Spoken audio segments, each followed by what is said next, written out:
रांगोली में oxygen plant लगाने का कार्य शुरू।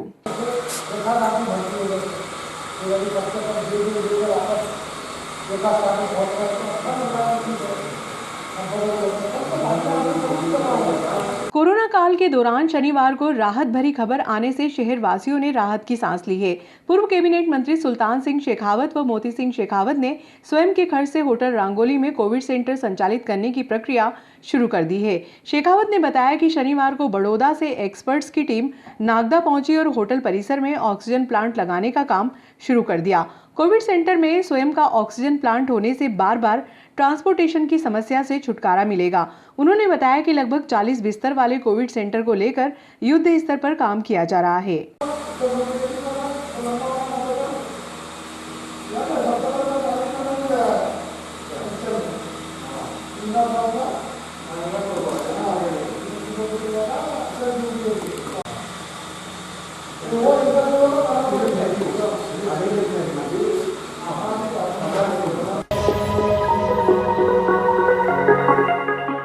कोरोना संक्रमण की चेन को तोड़ने के लिए लॉकडाउन की अवधि बढ़ाकर अब 10 मई कर दी गई है। नवीन गाइडलाइन में किसी भी तरह की राहत नहीं दी गई है, लेकिन अब लॉकडाउन का उल्लंघन करने वालों पर जुर्माने के साथ साथ दंडात्मक कार्रवाई की जाना सुनिश्चित है।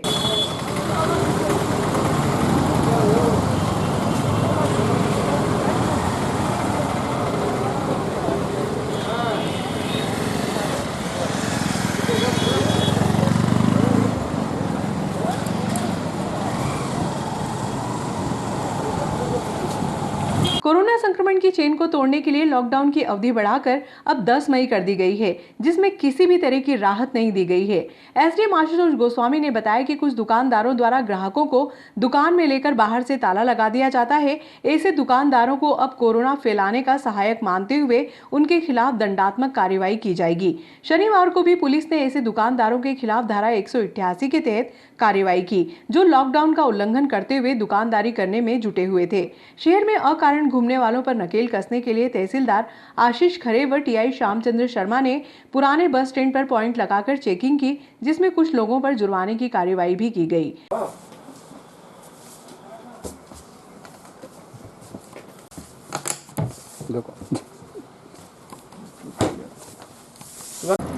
ये काम से घूमने की जगह आप बाहर जाओगे ना, घूम के आओगे काम से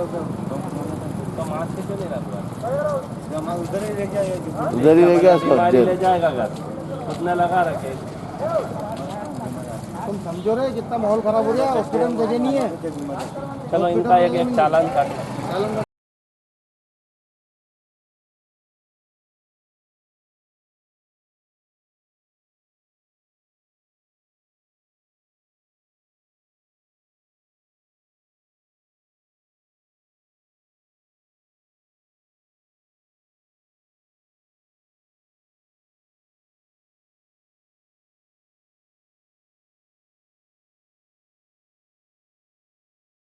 इधर बिसानी इलेक्ट्रॉनिक, शहनाई, साड़ी सेंटर सहित अन्य दुकानदारों पर धारा 188 में प्रकरण दर्ज करने के साथ साथ जुर्माना भी लगाया गया।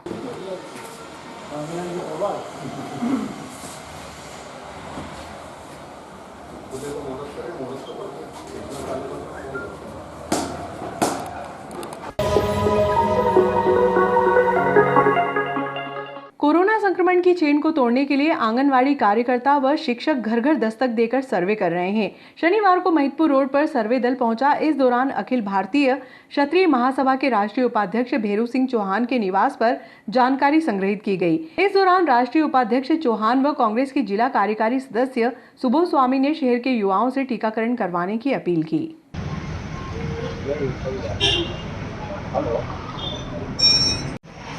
देखिए, शासन की ओर से जिस तरीके से घर घर जाके डोर टू डोर ये सर्वे किया जा रहा है, निश्चित ही बहुत ही अच्छा काम है।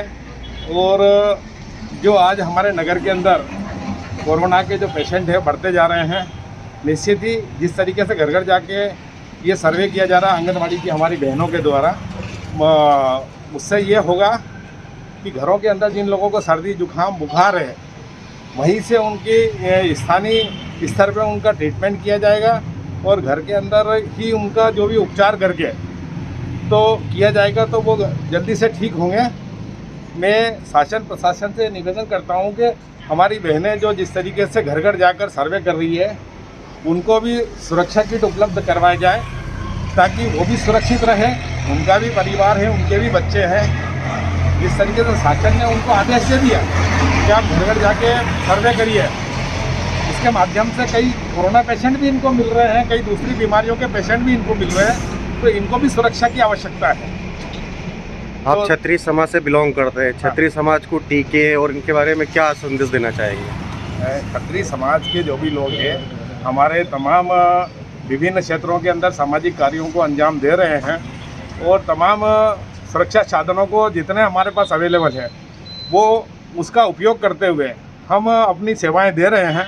हमारी बहन हेमलता जी और भी बहुत लोग हैं जो सार्वजनिक क्षेत्रों के अंदर अपनी सेवाएं दे रहे हैं। शासन प्रशासन की ओर से हम कोई सहयोग की अपेक्षा भी नहीं रखते हैं। अब अपने स्तर पे जो भी साधन है उनका इस्तेमाल करके जनता की सेवा करने का प्रयास कर रहे हैं।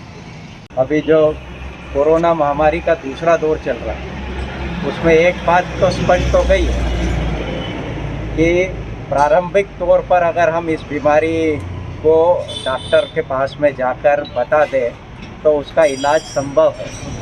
अमूमन ये होता है कि किसी को सर्दी जुकाम हो या हल्का बुखार हो, वो 2-2, 3-3 दिन तक अपने घरों में इलाज करता है और जब परिस्थितियाँ बिगड़ जाती है और बीमारी बढ़ जाती है तब डॉक्टर के पास जाता है और उसका नतीजा ये होता है कि उसको आईसीयू में भर्ती करना पड़ता है। तो आज जो ये हमारी आंगनवाड़ियों की बहनें हैं जो ये सर्वे कर रही है घर घर जाकर, मेरा आप सबसे अनुरोध है कि इनको सही जो वस्तु स्थिति है वो बताएं। अगर घर में कोई बीमार है जिसको हल्का भी बुखार आ रहा है उसको बताएं ताकि हम उसका ट्रीटमेंट कर सके, उसका उपचार कर सके।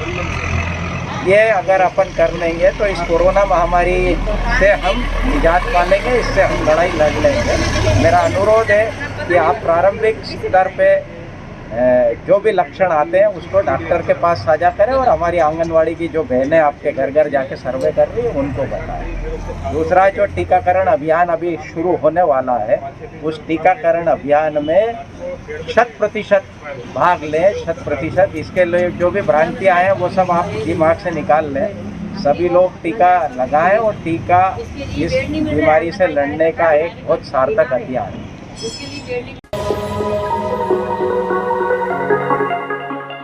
कोरोना महामारी में मरीजों को मेडिकल संसाधन उपलब्ध कराने में जीवदया मानव सेवा समिति व गोल्ड कॉइन सेवा ट्रस्ट इंदौर अहम भूमिका अदा कर रही है। अब समिति के सदस्यों ने निर्णय लिया है कि आवश्यकता पड़ने पर मानव सेवा हॉल को कोविड सेंटर या आइसोलेशन वार्ड बनाने से पीछे नहीं हटेंगे। भगतपुरी स्थित मनदीप इंडस्ट्रीज के संचालक द्वारा निःशुल्क मेडिकल ऑक्सीजन उपलब्ध कराने पर प्रशासन ने शिकंजा कस दिया, जिसके कारण शनिवार को घरेलू मेडिकल ऑक्सीजन सिलेंडर की रिफिलिंग नहीं हो सकी। इधर एसडीएम गोस्वामी का कहना है कि उज्जैन, नीमच, रतलाम व मंदसौर जिले में ऑक्सीजन प्लांट के अभाव में शनिवार को इसी प्लांट से क्षेत्र के सरकारी हॉस्पिटल की आपूर्ति की गई। भगतपुरी स्थित मनदीप इंडस्ट्रीज के संचालक मनिंदर सलूजा और मंजीत सलूजा ने कोरोना काल में निःशुल्क मेडिकल ऑक्सीजन उपलब्ध कराने में महती भूमिका अदा की है। ऐसे में शनिवार की अल सुबह से ऑक्सीजन का टैंकर लेकर चालक प्लांट पे पहुंचा तो जिला मुख्यालय से आदेश आया कि बिना किसी मेडिकल ऑफिसर या सरकारी हॉस्पिटल के लिखित पर्ची के अभाव में किसी को ऑक्सीजन उपलब्ध नहीं कराया जाएगा। इसको लेकर क्षेत्र के जरूरतमंदों में आक्रोश फैल गया। मामले को लेकर कांग्रेस की जिला कार्यकारी अध्यक्ष सुबोध स्वामी ने तुरंत सीएम हेल्पलाइन पर शिकायत दर्ज कराई। स्वामी ने बताया कि यदि सोमवार तक स्थिति सामान्य नहीं हुई तो मरीजों के हित में आंदोलन की राह पर होंगे। हाँ है ना? ये अभी नीमच वाले, इसके बाद मंदसौर वाले एक और आई। अब देखो आप सब अपनी अपनी गाड़ी में क्या शुरू से जब से ये दौर चला है स्ट्रेन का, तब से ही वो ऑक्सीजन की सप्लाई सतत कर रहे हैं। इनकी तरफ से कोई दिक्कत नहीं है। दिक्कत ये है कि अभी मैंने जस्ट 10-15 मिनट पहले माननीय एसडीएम महोदय से बात करी। उनका ये कहना है कि कलेक्टर साहब ने हमको आदेश करा है कि वहाँ से किसी को भी ऑक्सीजन नहीं दिया जाए सिवाय शासकीय चिकित्सालय। अब शासकीय चिकित्सालय में कुल मिलाकर 15 या 20 आइसोलेशन बेड है और 7 आईसीयू बेड है ऑक्सीजन वाले। इसके अलावा बहुत सारे लोग अपने साधन संसाधन कहीं से जुटा कर अपने घरों में ही उनके जो परिजन हैं उनको ऑक्सीजन देकर उनका इलाज करा रहे हैं। अब उन सब के सामने तो कितनी बड़ी विकट स्थिति उत्पन्न हो गई कि कलेक्टर साहब आदेश दे रहे हैं कि आप ऑक्सीजन नहीं देंगे, और यहीं से ऑक्सीजन मंदसौर, नीमच, रतलाम, आलोट, अन्य जिलों में जा रहा है। मतलब नागदा नगर में ऑक्सीजन के प्लांट होते हुए नगर के लोगों को ऑक्सीजन नहीं दी जा रही। अभी मैंने मुख्यमंत्री हेल्पलाइन पर इसकी शिकायत दर्ज कराई है। अगर शिकायत का निराकरण नहीं होता है तो सोमवार को नगर हित में और इस ऑक्सीजन के पूरे समस्या को लेकर मैं अनशन पर वहाँ पर बैठूंगा, और ये इसका समाधान होना चाहिए, क्योंकि अगर आप बेड उपलब्ध नहीं करा रहे हो और आदमी घर पे रहकर अपना इलाज करा रहा है तो उसको आपको सिर्फ ऑक्सीजन मुहैया करानी है। जिसके पास ऑक्सीजन है वो देने को तैयार है, आप बीच में खड़े हो गए कि नहीं देना है, तो ये कौन सी शासन की दोहरी नीति। मतलब एक तरह से जो मरीज है उसको अपने हाल पर छोड़ा जा रहा है। आप कुछ नहीं कर सकते तो कम से कम उसकी ऑक्सीजन की व्यवस्था तो करवाएं।